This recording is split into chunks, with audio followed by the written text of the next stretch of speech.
लाभले आम्हास भाग्य बोलतो मराठी.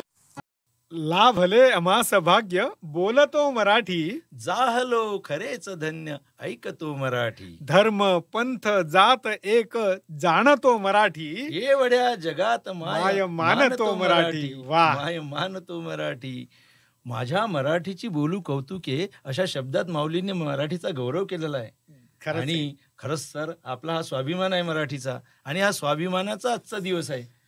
आज नाही का विवा शिरवाडकर नाही का, करेक्ट, कविवर्य विवा शिरवाडकरांचा जन्मदिवस, ज्ञानपीठ विजेते.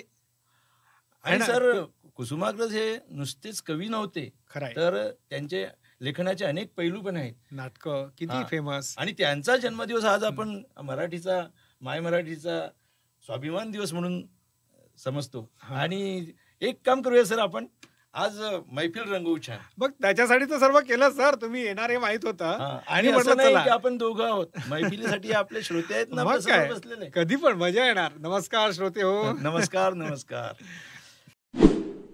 बाकी काव्य मैफिलीसाठी छान तयारी करून ठेवली सर तुम्ही. वा वा वा. तुमची याची वाटच होती, बाकी वेगळं काही नाही केलं. पण आज मात्र आपली मैफिल रंगवायची हे नक्की आहे. बरं सर, एवढ्यात काही नवीन लिहिलं असेल तर ऐकावं ना. नवीन म्हणजे काय झालं सर, आता मी 8 डिसेंबरला 60व्या वर्षात प्रवेश केला.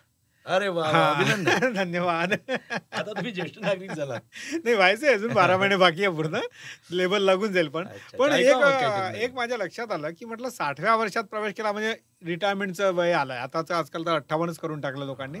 तर मी विचार केला की बऱ्याच लोकांना वाटतं की हा आता काय तुम्ही आराम करणार. बोलणाऱ्याला बरं वाटतं तसं, पण ऐकणाऱ्याला वाटतं यार माझं आयुष्य संपलं की काय इतक्या लोकांना. तसं नाहीये. आणि खूप लोक नुसतं रिटायरमेंटच्या नावाने सुद्धा त्याच्यात पोटात खड्डा उडतो. हो बरोबर, असं नाही. आणि मग मला काही ओळी आठवल्या आणि मी ते शब्दबद्ध केल्यात. क्या बात आहे. माझ्या त्या कवितेचं नाव आहे उत्तरायण.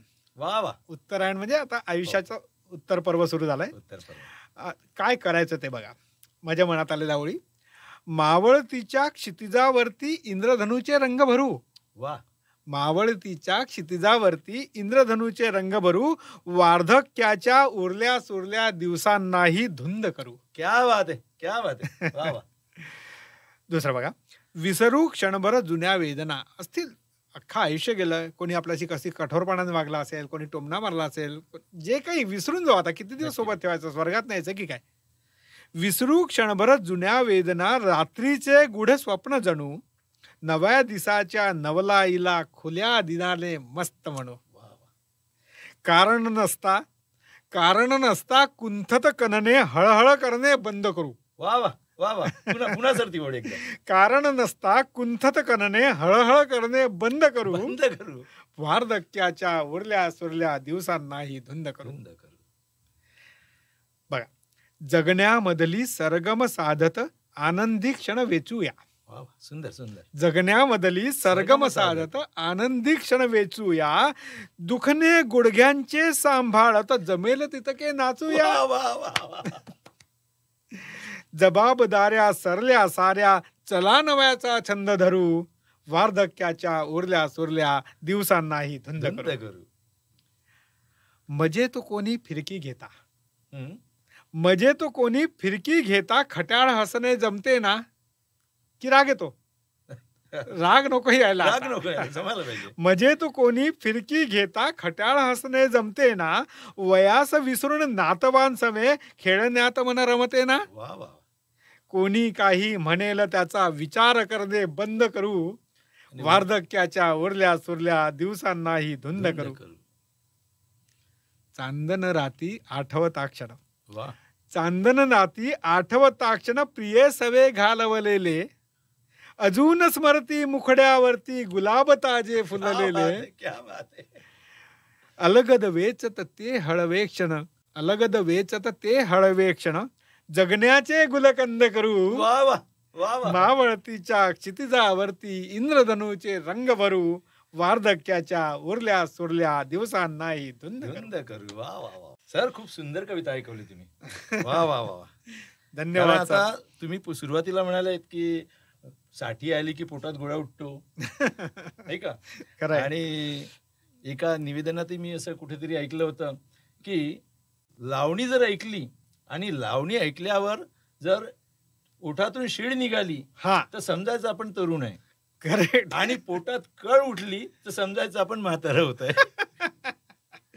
आम्ही शिळी घालणार. पण शीळ घालणार. पण अशाच काही ओळी मी लिहिलेल्या आहे हा की कुठली साठी नि कुठलं काय. हा मेंदू निरंतर कार्यरत, चालतच राहतात हातपाय. बरोबर. जर मेंदू कार्यरत असला, मेंदू निरंतर कार्यरत तर चालत राहतात हातपाय. ऊर्जावान व्यक्तीसाठी कुठली साठी नि कुठलं काय. खरं, अगदी बरोबर. साठी असो वा 70 फरक काही पडत नाही. 60 असो वा 70 फरक काही पडत नाही. वर्ष बदलतात वयाची, वेगळं काही घडत नाही. खरंच आहे. बालपण जगण्याची ज्याच्यामध्ये हिंमत आहे, हम्म. बालपण जगण्याची ज्याच्यामध्ये हिंमत आहे, ऊर्जावान व्यक्तीसाठी कुठली साठी ने कुठलं काय. वाह वाह, अगदी खरं. अहो, माणसात मिसळण्याची ज्याच्याजवळ क्लुप्ती आहे, 4 माणसात मिसळण्याची ज्याच्याजवळ क्लुप्ती आहे, नियतीला जिंकण्याची त्या व्यक्तीमध्ये शक्ती आहे. वाह. कर्मयोगी माणसापुढे नियतीची हे गळतात पाय. आणि ऊर्जावान व्यक्तीसाठी कुठली साठी ने कुठलं काय. कुठलं काय. खरंच आहे, अगदी खूप खरं. छान. तू अगदी ऊर्जा देणारी कविता होती तुमची, आणि म्हणून मग मला या ओळी आठवल्या. आणि आता ह्या ओळी मला ऊर्जा आली, त्याचं काय. हो, नवीन ऊर्जा आली ना, नवीन कविता आहे का. सर, जो मी आता कप्प्यातला गाव इथे व्यक्त झालो, हा, हा. तर कसं असतं ना, आपण कितीही दिवस शहरात रुळलो तरी आपला गाव काही आपण विसरत नाही. खरंच आहे, कारण जिथं बालपण गेलेलं असतं आपलं, नाही का. खरंच आहे. तर आम्ही मूळचे वऱ्हाडचे. आम्ही झाडी बोलीत, झाडीपट्टी. बरोबर ना. तर मी अमरावती जिल्ह्यातला, अच्छा. आणि तिथे आम्ही लहानपणी म्हणजे शालेय शिक्षण घेत असताना देवीदास सोटेंच्या कविता ऐकल्या, वऱ्हाडी कविता. हा, हा, हा. हल्ली मिर्झा रफिक अहमद बेग यांच्या कविता सर, ऐकतो. त्यांची एक आठवण आहे माझ्यापाशी. हा. 2दा त्यांची भेट झाली. दुसऱ्या वेळी तर ते माझ्याकडे अगदी 4 तास मुक्कामानी होते. आणि इतका मस्त माणूस, अगदी आपला गावचा माणूस. मोठेपणाचा अजिबात आव नाही. कितीतरी कार्यक्रम त्यांचे झालेत, हजारो, म्हणजे हजार नाही, हजारो, 6-7 हजार कार्यक्रम करायचे त्यांचे. भारताच्या बाहेरही, भारताच्या आतही, महाराष्ट्रामध्ये तर चिकार आहेत. आणि मस्त माणूस आहे. आणि मी मिर्झा रफिक अहमद बेग साहेबांच्या कविता जिथे कुठे लाईव्ह असतील हा. तिथे आवर्जून जातो. आणि देग सोटे असो की हा. मिर्झा रफिक अहमद बेग असो, हा जो प्रवास आहे, आतमधले जेवढे काही वऱ्हाडी कवी आहे हा. ते कविता सादर करताना त्या वऱ्हाडी बोलीचा गोडवा सादर करतात, खरंच आहे. नाही का. आणि तो आपली माती म्हणून तो आपल्याला तो गोडवा जास्त आवडतो. आता आम्ही जसे वऱ्हाडचे सर, तर तुम्ही झाडीपट्टीतून आले असं मी आता तुम्ही बोलले, उल्लेख माझ्या केला. आवडीची तर भाषा आहे ती. तुमची पण झाडी बोली आहे, तर तिचा जो गोडवा आहे तर तोही तुमच्या मनात कुठेतरी रुजला असेल. हो, नक्कीच. आणि त्यात काही लिहिण्याचा प्रयत्न केला सर तुम्ही. चिकार. अरे वा, वा. आणि वा वा, सहज ऐकायला आवडेल. गंमत म्हणून मी एकदा कविता लिहिली होती. आणि कविता लिहिल्यानंतर त्याला दाद छान मिळाली. वा वा. आणि आमचे एक मित्र आहेत, आणि मित्र म्हणजे आमच्यासाठी भीष्म पिता म्हणता येईल त्यांना. तर एवढा एक वयस्कर व्यक्ती, आणि आमच्या झाडीमध्ये प्रत्येकाच्या तोंडी त्यांचं नाव आहे, असा भारी व्यक्ती डॉक्टर हरिश्चंद्र बोरकर. 111 पुस्तकं त्यांनी लिहिली आहेत. त्या माणसावर 3 लोकांना PhD अवॉर्ड झालेली आहे. एवढं भारी. तिथल्या झाडीच्या भाषा, बोली, गाणी, सर्व त्यांच्याकडे म्हणजे खजिना आहे अक्षरशः. आणि तुम्हाला सांगतो सर, झाडीतले नाट्य कलावंत परशुराम खुने सरांना पद्मश्री अवॉर्ड मिळाला बघा. वा वा. फक्त झाडीमध्ये काम करणे. 8,000हून अधिक नाटकात कामं केले त्यांनी. वा वा. एवढा भारी माणूस. योगायोग असा की या सर्वांशी माझे म्हणजे चांगले सख्य आहे. हरिश्चंद्र बोरकर सरांचा तर 2-3 दिवसातून एकदा फोन येतोच. आणि इतके उत्साही व्यक्ती, इतकं वय असताना सुद्धा मजा येते. ते तर मला नेहमी म्हणतात का आता नवीन काय. तर मी तुम्हाला झाडीतली एक कविता ऐकवतो. झाडी मुळात काय सर, ही बऱ्याच लोकांना झाडी बोली माहीत नाही किंवा झाडी पट्टी माहीत नाही. विदर्भाचा पूर्व भाग जो आहे किंवा महाराष्ट्राचा पूर्व भाग, त्याच्यामध्ये ही बोली बोलल्या जाते. भंडारा, चंद्रपूर, गोंदिया आणि गडचिरोली, इथे म्हणजे 4-5 जिल्हे. 4-5 जिल्हे. याच्यामध्ये अनेक भाषातनं शब्द आले, म्हणजे अक्षरशः इंग्लिशमधनं पण काही शब्द आले. पण या भाषांनी त्या शब्दांना आपल्यामध्ये सामावून घेताना खूप गुळगुळीत करून टाकले. अगदी आपल्या भाषेतला लहेजा गेला. म्हणजे अजूनही झाडी बोलीमध्ये अतिशय म्हातारे जे लोक आहेत ते बायसिकल म्हणतात. आणि आता एवढ्यात मी परशुराम खुने यांचं वक्तव्य ऐकलं स्टेजवरती. तर ते असे झाडी बोलीविषयी भरभरून बोलत होते. आणि त्यांनी झाडी बोलीची उत्पत्ती पण सांगितली की तिथे दाट जंगल आहेत त्या भागामध्ये, आणि म्हणून त्या प्रांताला झाडी बोली म्हणतात, झाडी म्हणतात. आणि झाडीपट्ट्यातली बोली ती झाडी बोली. हा. आणि त्यातले इतके कौतुकाने सांगत होते, एखादा मुलगा आपल्या आईविषयी सांगावा इतकं कौतुकाने सांगत होते. आहेच सर. तर सर तुमची कविता ऐकायची इच्छा आहे. हो, आणि मी ऐकावं श्रोत्यांना. तसा माझं जे लहानपण आहे ते साकोलीमध्ये गेलं. साकोली ह्या शब्दाचा मराठी डिक्शनरीमध्ये अर्थ शोधा किंवा इंग्लिश डिक्शनरीमध्ये शोधा, या शब्दाला अर्थ आहे, गावाच्या शब्दाला अर्थ आहे. वा वा. साकोली म्हणजे दलदलीची जागा. साकोली म्हणजे हा, माझ्या गावामध्ये इतके मोठे मोठे तळे आहे आणि अख्ख्या झाडी बोलीमध्ये 4000हून अधिक तळे आहेत सर. इतकं भारी दलदलीची जागा.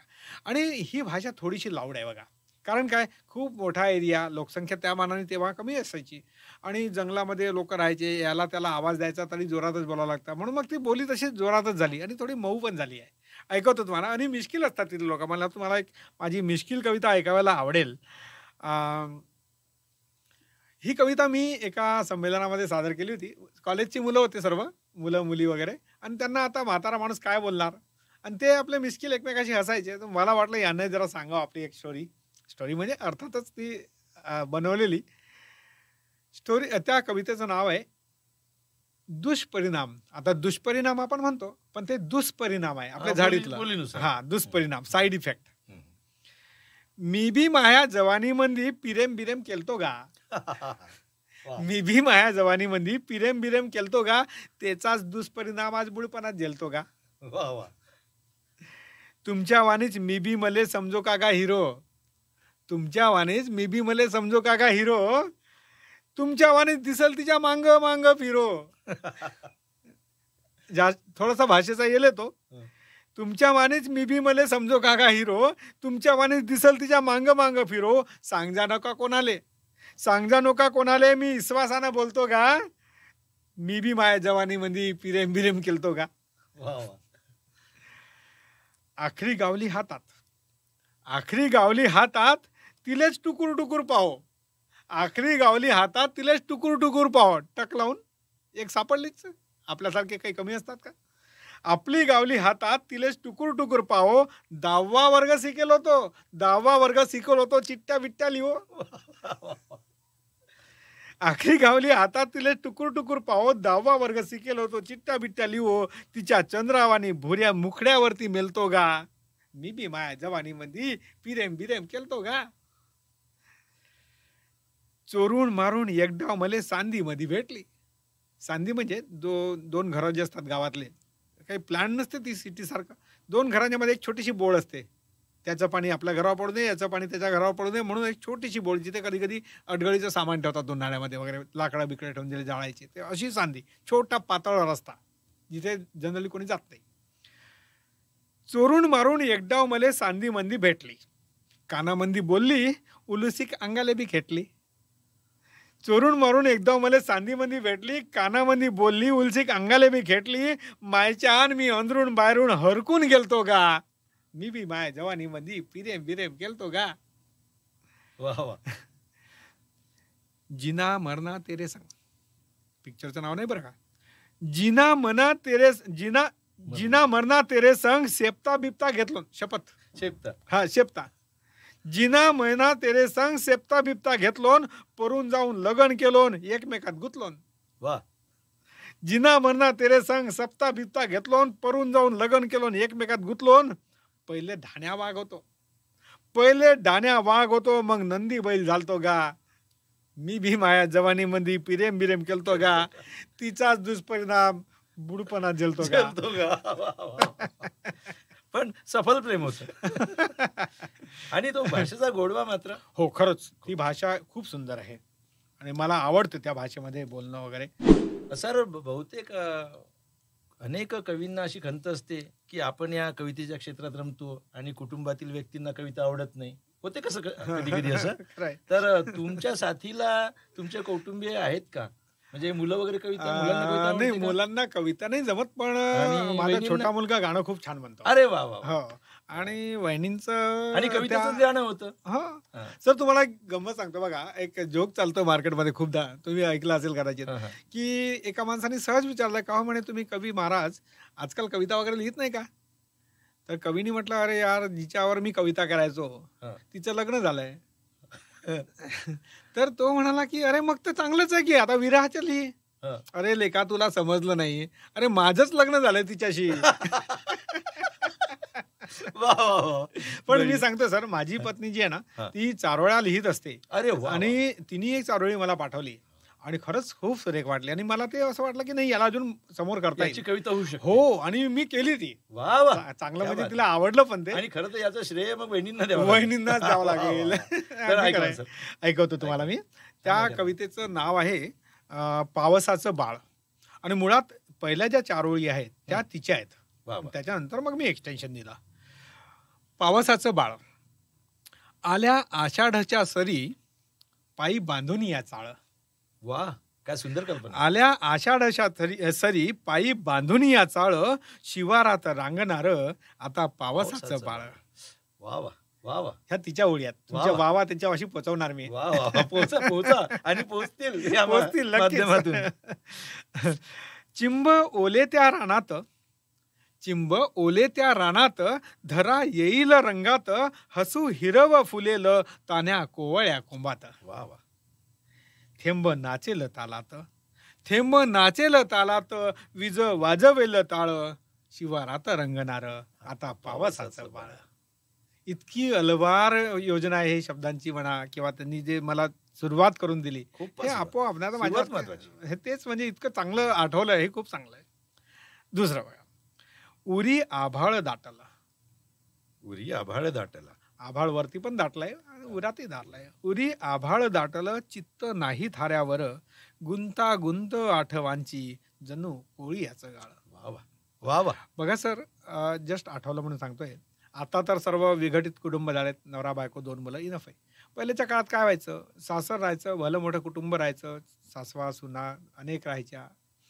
त्यावेळेस समोरच्या खोलीत बायकांनी येणं हे सुद्धा वर्ज्य होतं. त्यांचं घर म्हणजे किचन किंवा माझं घर जास्तीत जास्त. त्यावेळेस एक नवीन आलेली मुलगी, सून बनून आलेली, तिला आपल्या माहेरच्या कितीतरी आठवणी आहेत. इथे त्याचं इनडायरेक्टली रॅगिंग सुरू आहे, Ragging. बोलायला जागा नाही आहे, हे कितीतरी आठवणी असतात. तर त्याच्यावर अजून मला हे आठवलं की उरी आभाळ दाटलं. हो. उरी आभाळ दाटलं, चित्त नाही थाऱ्यावर, गुंतागुंत आठवांची जणू कोळीयाचा गाळ. गुंतागुंत आठवाची जणू कोळीयाचं जाळ. कोळीयाच्या जाळ्यावरी झुले मोतियाची माळ. जेव्हा पाऊस येतो, जाळाचा एखादा धागा असेल तेव्हा मोती येतात पावसाचे. कोळीयाच्या जाळ्यावरी झुले मोतियाची माळ. शिवारात रांगणार आता पावसाचं बाळ. किती भावुक झाली असेल ती बिचारी. खूप खूप सुंदर. आणि काय सुंदर संकल्पना आहे मध्ये मध्ये. खरंच म्हणजे मी त्या बाईचा रोल करत होतो असं हा, समजून चला. पलीकडचा कडवा बघा सर. थेंबा येरे सरीतून, थेंबा येरे सरीतून, घेते डोळ्यात भरून. मला पण डोळ्यात पाऊस ठेवायचा आहे. थेंबा येरे सरीतून, घेते डोळ्यात भरून, कधी उदास एकांती तुझ्या सारखी गळ. ओला वारा सांगत आहे, गळू लागलं आभाळ. शिवारात रांगणार आता पावसाचं वाळ. आल्या पावसाच्या सरी, पायी बांधून या चाळ. शिवारात रांगणार आता पावसाचं बाळ. वा वा. सर एक कठीण आहे बरं. म्हणजे त्या वेदना तुम्ही व्यक्त करणं आणि खरोखर मला तर पुन्हा म्हणायचं आहे की या कवितेचं संपूर्ण श्रेय हे हो. वहिनींकडे जातं. अगदी अगदी बरोबर. आणि कसं असतं ना, कधी कधी छोटे छोटे प्रसंग येतात पण त्यातून आपल्याला कवीला काहीतरी सुचतं. एक प्रसंग मलाही आठवला असाच हा. की मी खेडेगाव सोडून इथे शहरात आलोय. बरेच दिवस झाले, त्याला 40-45 वर्ष झाले. अच्छा. त्या 45 वर्षांपूर्वीचं खेडं अजूनही माझ्या डोक्यात कुठेतरी बसलेलं आहे. हम्म. आणि अनायसे प्रसंग असा झाला की गावातल्या एका छोट्या मुलानी, तो हा. पुष्कळ लहान आहे माझ्यापेक्षा, त्या छोट्या मुलानी हम्म. सहज आपला संध्याकाळचा गाई रानातून येत असतानाचा फोटो घेतला आणि हा. तो फेसबुकवर टाकला. मला तो दिसला पाहता पाहता सोशल मीडियावर, आणि पाहता पाहता तो फोटो दिसला तर मला त्यावर काहीतरी कमेंट लिहावीशी वाटली, कारण हे माझं गाव आहे. त्यांनी वरती टायटल दिलं होतं माझा गाव, हा. आणि त्यांनी फोटो टाकला होता. तर त्या फोटोवर काहीतरी कमेंट द्यायची असं मला वाटलं. मग कमेंट काय द्यावी, तर मी खूप वेळपर्यंत ती चित्र पाहतच राहिलो. असं वाटलं की मी कुठल्या तरी गावात पोहोचलो आपल्या, आणि मी फक्त 2 ओळीची कमेंट टाकली त्याच्यावरती. कमेंट अशी होती, टाकली म्हणजे फक्त विचार केला की ही कमेंट टाकावी का, हम्म. की आता मला 40-45 वर्ष झाली, 45 वर्ष झाली इकडे येऊन, तर माझ्या डोक्यात 2 ओळी अशा आल्या की कुठेही असो अन्न पाणी, हा. कुठेही असो अन्न पाणी, कुठेही मिळो ठाव, मनाच्या कप्प्यात असतो गड्या आपला गाव. वा वा. आणि त्या 2 वेळी मी तिथे टाईप कराव्या तितक्यात माझ्या डोक्यात तिसरी ओळ आली. मला असं वाटलं, अरे याची तर कविता होऊ शकते. वा. मग एक काम करावं की आपल्याला 2 ओळीची कमेंट टाकण्यापेक्षा अख्खी कविताच टाकावी. आणि कसं असतं ना, कविता लिहितो म्हणून किती दिवस लागणार तरी कविता होणार नाही. पण एखादा क्षण असा असतो की भरभर भरभर भरभर त्या ओळी समोर येऊन उभ्या राहतात आणि त्या ओळी अशा उभ्या राहिल्या सर. हा. कुठेही असो अन्न पाणी, कुठेही मिळो ठाव, आणि मनाच्या कप्प्यात असतो गड्या आपला गाव. आता तुम्ही सुद्धा खेड्यातून आले असाल तर तुम्ही हा अनुभव घेऊ शकता. ज्या मातीत खेळलो कधी हसलो कधी रडलो, ज्या मातीत खेळलो कधी हसलो कधी रडलो, जिंकलो वा हरलो तिथंच त्याच मातीत घडलो. वा. त्यानंच दिली ओळख, म्हणजे गावानी त्यानंच दिली ओळख आणि त्यानंच दिलं नाव, मनाच्या कप्प्यात असतो गड्या आपला गाव. गड्या आपला गाव. खरंच. रट्टे घट्टे पाडून पाडून दुनियादारी दाखवली. कारण गावातून येणं म्हणजे इतकं साधन तुम्ही समजू शकता. अगदी खरं. रट्टे घट्टे पाडून पाडून दुनियादारी दाखवली आणि समाधानी जगण्याची गोडी ही चाखवली. वा. हसत हसत दाखवून दिला, हसत हसत दाखवून दिला दाल आट्याचा भाव. वा. आणि मनाच्या कप्प्यात असतो गड्या आपला गाव. शाळेतला पहिला ग, त्यावेळेस ग पासून सुरुवात व्हायची. हो. शाळेतला पहिला ग तिथंच तर गिरवला, शाळेतला पहिला ग तिथंच तर गिरवला आणि डिग्रीचा कागद मात्र शहरात येऊन मिरवला. त्याच्यामुळेच तर घेता आली, त्याच्यामुळेच तर घेता आली कुंपणापुढे धाव, आणि म्हणून मनाच्या कप्प्यात असतो गड्या आपला गाव. गणगोताची नव्हती कमी तिथे, गणगोताची नव्हती कमी, मग कसला त्रास, शेजार धर्माला जागून मिळायचा घासातला घास. वा. ही जी संस्कृती आहे ना, ती ज्यांनी उपभोगली ते समजू शकतात याचा अर्थपूर्ण. की गणगोताची नव्हती कमी, मग कसला त्रास, शेजार धर्माला जागून मिळायचा घासातला घास, आठवण त्याची मनातली पुसणार कशी राव, आणि मनाच्या कप्प्यात असतो गड्या आपला गाव.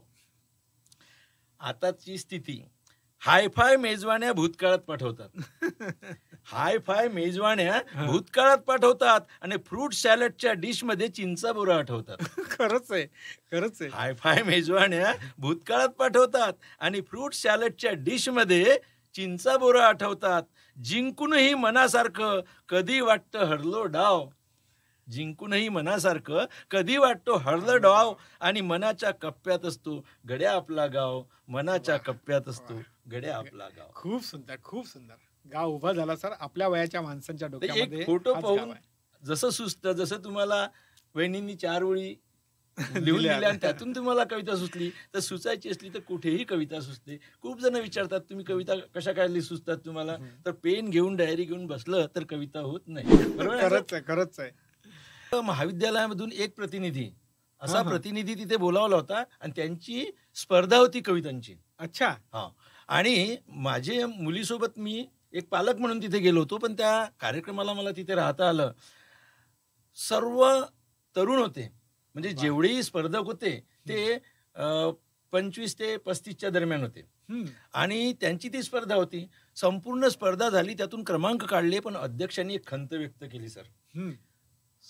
ते अध्यक्ष बोलताना म्हणाले की स्पर्धा खूप सुंदर झाली, डॉक्टर लोकही कविता करू शकतात, हा एक नवीन शोध लागला, पण मला एक खंत व्यक्त करावीशी वाटते इथे.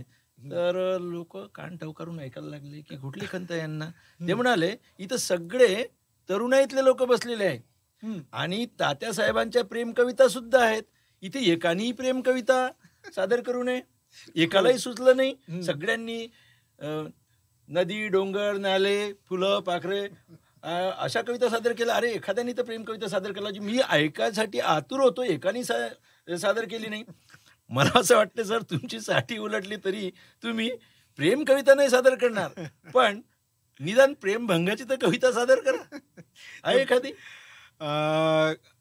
आत्ता इतक्यात काय झालं, एक तरुणी मी स्माईल दिला आणि ती काका म्हणून निघून गेली. क्या क्या बात. मलाही थोडंसं वाटलंय, नाही म्हटलं यार अखरलं हे थोडंसं. आणि मग कविता निर्माण झाली. वा वा. फक्त एवढंच की मला स्वतःला मी काका म्हणणं म्हणजे माझं वय दाखवून देणं आहे ना. मी स्वतःला दादा म्हणून देतो आता. आणि कवी तसाही संवेदनशील असतो. हा मग काय. लागलं म्हणाला कुठेतरी. कवितेचं नाव आहे ओ नो. Oh no. हा म्हणजे मराठी कविता आणि ओ नो. अच्छा, ते उद्गार आले. उद्गार आहेत. हा, ते मनातून निघालं म्हणजे एकदम असं वाटलं ओ नो. सांगतो तुम्हाला. राग नजरेतील तुझ्या सौम्य वाटू लागला. तू बघितलंस ना माझ्याकडे, माफ केलंय तुला. राग नजरेतील तुझ्या सौम्य वाटू लागला, हा खुळा अनुरागही मज रम्य वाटू लागला. वा वा. विसरलो मी बाग बगीचे, विसरलो मी बाग बगीचे, विसरलो माझे मला. बघ तुझ्या घरचाच रस्ता रम्य वाटू लागला. रम्य वाटू लागला. कोडगा झालो म्हणाली, कोडगा झालो म्हणाली तू मला कातावुनी.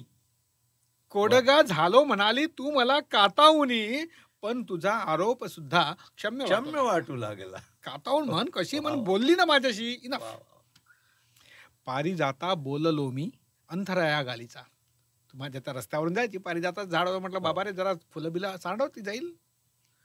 पारिजाता बोललो मी अंतराया गालीचा, बावळाटो अंगणी सौजन्य वाटू लागला. एवढे फुलं त्याने म्हणजे माझ्या शब्दाचीच वाट बघत होता की काय कोणाच. खूप छान खूप छान. बावळा तो अंगणी सौजन्य वाटू लागला. बोलताना तू मला दादा म्हणाली वेंधळे, हा तुझा गुन्हा मला अक्षम्य वाटू लागला. क्या बात आहे. म्हणून म्हणतोय ओ नो. Oh no. आणि शीर्षक अगदी समर्पण. सर, तुमची एक कविता आहे बघा, हा, भन्नाट जगून घ्यावा. मला कधीतरी लिहिली होती ती कधी पण लिहा, पण ती मला आजच लिहिल्यासारखी वाटते. इतकी ताजी आहे हातून निघून. आणि नकळत तुम्ही जो काही मेसेज देताय लोकांना, तो खरंच म्हणजे माणूस ते भन्नाट म्हटल्या बरोबर आहे सर. जगावं कसं आहे ज्याचं त्यांनी शिकावं. खरंच रडत रडत की हसत हसत. पाडगावकर साहेबांच्या ओळी आहेत, त्यांनी ठरवावं. अगदी बरोबर अगदी बरोबर. आणि म्हणून आता अर्थात कसं आहे, हे जे मोठे कवी होऊन गेले तेच आपल्याला कुठेतरी दिशा देतात, त्यातून आपण लिहितो. नाही तर आपल्या हातात काय खरं आहे, ते कुठेतरी आपल्याला क्लू देतात, त्याच्यातून आपण लिहित असतो. तर ठीक आहे, ती कविता शोधतो मी. हा, सापडली. तर अगदी सुगम शब्दात लिहिलेली आहे, खूप कठीण शब्द टाकलेले नाही. की सांभाळताना संसार धुरा, सांभाळताना संसार धुरा, जरा स्वतःकडेही बघून घ्यावं. अन कुठे जरा संधी गवसली की मस्त भन्नाट जगून घ्यावा. अरे चिंता से घटे चतुराई. सर, चिंता से घटे चतुराई कबीराचे बोल आहे. बरोबर. चिंता से घटे चतुराई कबीराचे बोल आहे. आणि मिळालेल्या आयुष्याला दोस्त हो सोन्याचं मोल आहे. सोन्याचं मोल आहे. खरंच अगदी बरोबर. आनंदाच्या अमृत पेल्यात, आनंदाच्या अमृत पेल्यात दुःख सार कोडून प्यावं. आणि जरा कुठे संधी मिळाली कमवलेलं गमावलेलं, हा, कमवलेलं गमावलेलं हिशेब त्याचा करू नये. कमवलेलं गमावलेलं कायम मनात धरू नये. वा. कमावलेलं गमावलेलं कायम मनात धरू नये. आणि आयुष्याची बेरीज वजा हिशेब त्याचा करू नये. अगदी बरोबर. आयुष्याची मजा घेऊन, आयुष्याची मजा घेऊन सहज निवृत्त होऊन जावं. आणि जरा कुठे संधी मिळाली की मस्त भन्नाट जगून घ्यावं. वा. नाही का? निवृत्त नुसतं नोकरीतूनच होत नाही, आयुष्यातूनही निवृत्त होता आलं पाहिजे. डोंगर दर्या नदी नाले, डोंगर दर्या नदी नाले हिरवा निसर्ग साथीला. डोंगर दर्या नदी नाले हिरवा निसर्ग साथीला. आणि आपुलकीचा सुगंध येतो आपल्या काळ्या मातीला. वाह वाह. सगळं काही होतं सर, पण काळ्या मातीचा स्पर्श थोडासा गाडीच्या हून दुर्मिळ झालेला आहे. आता तरी दुर्मिळ झालेला आहे, पण तो असावा. डोंगर दर्या नदी नाले हिरवा निसर्ग साथीला. आपुलकीचा सुगंध येतो आपल्या काळ्या मातीला. जमिनीशी नातं जोडून अवघ जग फिरून घ्यावं. आणि जरा कुठे संधी मिळाली की मस्त भन्नाट जगून घ्यावं. वाह. लिहत राहावं, वाचत राहावं. हे सगळ्यात मोठं चांगलं साधन आहे. हो, आपल्या माय मराठीचं देणं आहे की लिहत राहावं, वाचत राहावं, हाच मार्ग खरा आहे. लिहत राहावं, वाचत राहावं, हाच मार्ग खरा आहे. आत्मानंदात भिजण्यासाठी साहित्याचा झरा आहे. वा, सुंदर. लिहत राहावं, वाचत राहावं, हाच मार्ग खरा आहे. आणि आत्मानंदात भिजण्यासाठी हाच मार्ग, हा साहित्याचा झरा आहे. स्वानुभवाचं विचाराचं समाजाला देणं द्यावं. आणि जर ते जिथे कुठे संधी मिळाली मस्त भन्नाट जगून घ्यावं. मस्त भन्नाट जगून घ्यावं. खूप मस्त. ही कविता मी तुमच्या तोंडून जेव्हा ऐकतो तेव्हा वेगळा फील होतो. वाचताना तो फील येत नाही. आणि जेव्हा तुम्ही म्हणजे त्यात दिसतंय की हा व्यक्ती जो सांगतो तो जगतोय मुळात, आणि म्हणून त्या सांगण्याला महत्व येतं. आणि हे सगळं स्वानुभवाचं असतं. खरंय, अगदी कसं आहे, जे मनात येतं ते तेच बोलतात. अगदी बरोबर. छान. सर, तुमच्या कविता सुरू असल्या ना तर खरंच ऐकतच राहावं. वा, धन्यवाद. पण मला कधी कधी वाटतं की इतक्या सुंदर कविता सरांना सुचतात कुठून. खरंय, माझा विषय केमिस्ट्रीचा. म्हणूनच वाटतं मला की कुठली फॅकल्टी केमिस्ट्री विषय शिकवतात, रसायनशास्त्र शिकवतात, आणि कविता मराठीच्या. गंमत अशी असेल, मला एका जणांनी असाच प्रश्न विचारला होता. ते म्हणाले, सर तुम्ही केमिस्ट्रीचे विषय शिकवताय आणि कविता तुमची ही अशी आहे, कसं काय, म्हणजे जमतं कसं? तर मी म्हटलं, काय आहे ताई, की केमिस्ट्री हे पोटासाठी आहे. वा. पण कविता मला जगवायसाठी आहे. वा वा. कविता जेव्हा मी म्हणतो, कविता जेव्हा मी ऐकतो, तेव्हा मला खरंच वाटतं की तेवढे क्षण मी जगलोय, आठवणीत ठेवण्यासारखे. आणि गंमत सांगतो सर की मला हा प्रश्न पडायचा की कविता कशी काय सुचते. मग कवी आहे तो कोणाला विचारणार बिचारा? कवीला प्रश्न विचारू शकता, तुम्हाला कशी सुचते? कवीने कोणाला विचारता? मग मी एक चान्स घेतला, डायरेक्ट कवितेलाच विचारलं की बाबा तू मला सुचते कशी, सांग तू कशी येते. कविता बोलली माझ्याशी. आता मी तुम्हाला तो संवाद सांगतो, कवितेशी बोललो मी. सांगा. सांग कविते सांग सजने. कवितेचं नाव आहे संवाद. सांग कविते सांग सजने, तू कशी जन्मास येते. सांग कविते सांग सजने, तू कशी जन्मास येते. मोजक्या शब्दात सारे अर्थ तू सांगून जाते. वा वा. शब्द साधे ओघळावे, अर्थवाही अनप्रवाही, त्यातही सौंदर्य ऐसे की तयाला तोड नाही. मोरपंखी कल्पनांनी सप्तरंगी रंग लावे. वा. मोरपंखी कल्पनांनी सप्तरंगी रंग ल्यावे. क्या बात है. मोरपंखी कल्पनांनी सप्तरंगी रंग ल्यावे. अन तुला बाहूत घेता स्वप्न ही अलवार व्हावे. वा वा वा वा. कवितेला मी विचारतोय, साधते जादू कशी तू गोमटी गोंजारणारी. साधते जादू कशी तू गोमटी गोंजारणारी. साधशी संधी कशी तू पापण्या ओलावणारी. कधी गुंजारते, कधी पापण्या ओलावते. कसं जमतंय, कसा जादू कुठून येते तुझ्यापाशी? आणि मग काय, आणि अक्षरशः कविता बोलली किंवा माझ्याशी. कविता मला काय म्हणते बघा, ऐक वेड्या मानवा तू, मी वसे हृदयी तुझ्या रे. लाट येता भावनांची, छलकते शब्दात सारे. कविता मला बोलली, ऐक वेड्या मानवा तू, मी वसे हृदयी तुझ्या रे. लाट येता भावनांची, छलकते शब्दात सारे. ती म्हणते, मानती जे मानसांना,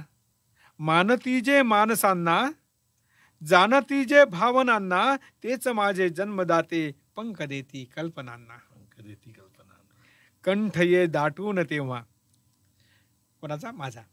कंठ ये दाटून तेव्हा बोलत तू अंतरंगी. कविता मला म्हणते, कंठ ये दाटून तेव्हा बोलत तू अंतरंगी. आणि मी लिहून येते तुझं हवे ते शब्द अंगी. वा वा. आणि मी लिहून येते तुझं हवे ते शब्द अंगी. आर्द्रता हृदयात आहे, साचते डोळ्यात पाणी. जीवनाला अर्थ आहे, तो वरी सुचतील गाणी. जीवनाला अर्थ आहे, तो वरी. आणि सर, खरंच एक कवितेचा जन्म तुम्ही खूप सुंदर सांगितला. आणि कवीचं एक वैशिष्ट्यच असतं की त्याला स्थळ काळाचं बंधन नसतं, ऋतूंचं बंधन नसतं. कुठलीही वेळ असो, कुठलाही काळ असो, कुठली परिस्थिती असो, जर त्याच्या मनात कविता स्फुरली तर ती कविता कागदावर उतरते. हे अशा काही ओळी मी लिहिण्याचा प्रयत्न केलाय, त्या ऐकवतो. आणि कुठलाही, मी आधीच सांगितलं की ऋतू कुठलाही असो, आता वसंत, ग्रीष्म, वर्षा, शरद, हेमंत, 6 ऋतूला मी त्या काळात कवी कसा आपला प्रस्तुत होतो त्याचा थोडासा प्रयत्न क्या केला. बात. हा. शिशिरामधली विरह वेदना. वा. हा. शिशिरामधली विरह वेदना गळते पान न पान. सुंदर. शिशिरामधली विरह वेदना गळते पान न पान. हृदय विनेवर कवी छेडतो करुण रसांची तान. वा. कवी वाह. छेडतो करुण रसाची रसांची तान. तान. त्याच्यानंतर वसंत ऋतू येतो तर वसंतातली नवी पालवी. हम्म. शिशिर गेल्यानंतर वसंत येतो. हा. वसंतातली नवी पालवी देई ऊर्जा न्यारी. वा.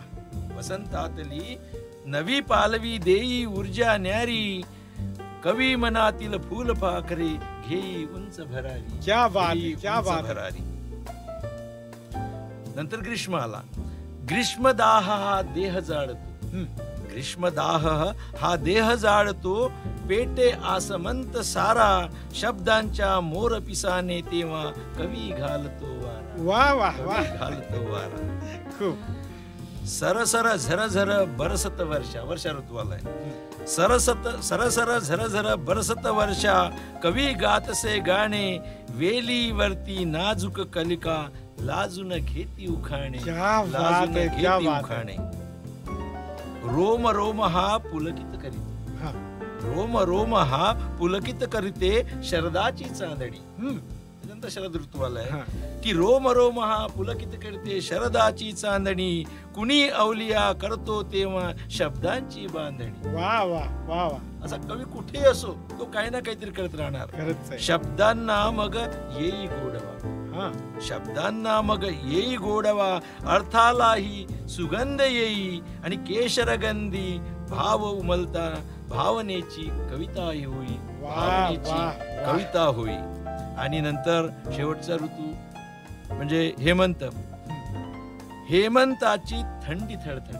हा. मग हेमंताची थंडी थडथडे. दंतपंगती कळकळ वाजे. हा. हेमंताची थंडी थडथडे. दंतपंगती कळकळ वाजे. शब्द शाल पांघरून अलवार. हा. काव्य मैफिली खुशाल गाजे. काव्य मैफिली खुशाल खुशाल गाजे. गाजे. ही मैफिल गाजली. आता असं आहे सर ही मैफिल अशीच चालत राहावी असं वाटतं. खरंच आहे सर. नाही का? म्हणजे वाटत नाही की उठावं पण म्हणून. कुठंतरी वेळेचं बंधन असतात. हा, थांबणं नाही का? आवश्यक आहे. बरं, पुन्हा भेटू सर आपण एखाद्या. नक्की नक्की कारण भेटत ही राहू. मैफिल कुठेतरी अधुरी राहिली मला असं वाटत नाही. मनापासून वाटत. ते नक्की आणि आपण- लवकरच भेटू सर आपण. पुन्हा आपण भेटूया आणि तोपर्यंत- ही मैफिल इथूनच कंटिन्यू करूया दुसरा भाग म्हणून. नक्की नक्की. ठीक आहे. तर चला सर. आपण श्रोत्यांना नमस्कार करूया नमस्कार आणि श्रोते यांचा हो. निरोप घेऊया. आमचं हे नमस्कार. सर्व संभाषण तुम्ही नक्कीच ऐका. कविता ऐका. चांगलं वाटलं नक्की दाद द्या. आम्हाला पण आनंद होईल आणि आम्हाला आनंद मिळेल. तुम्हालाही आनंद मिळेल असं आपण पुन्हा काहीतरी करणार आहोत. लवकरच भेटू. नमस्कार. लाभले आम्हास भाग्य बोल